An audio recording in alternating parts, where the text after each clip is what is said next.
দেখো রাখি চলে গেছে কবে, তো যেহেতু ভাই থাকে দূরে, তো ওর জন্য রাখি তোকেও আমি অনলাইনেই পাঠিয়েছি, আর হচ্ছে ও আমাকে গিফট পাঠিয়েছে।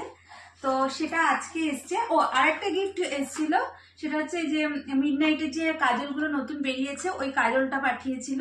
এটা অলরেডি খুলে আমার ইউজ করা হয়েও গেছে। তো আরেকটা আজকে এসছে, সেটা আমি তোমাদের সাথে শেয়ার করি কি এসছে। হ্যাঁ,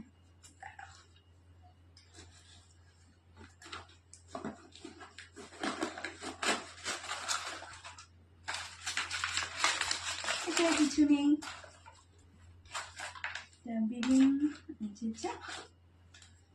লিপস্টিক, দাঁড়া, লিপস্টিকের এটা হচ্ছে গিয়ে রেইনের, তাই তো? ম্যাট, মনে হচ্ছে তো ভালো। বাহ, দারুণ, দেখো কালার শেডটা অসাধারণ।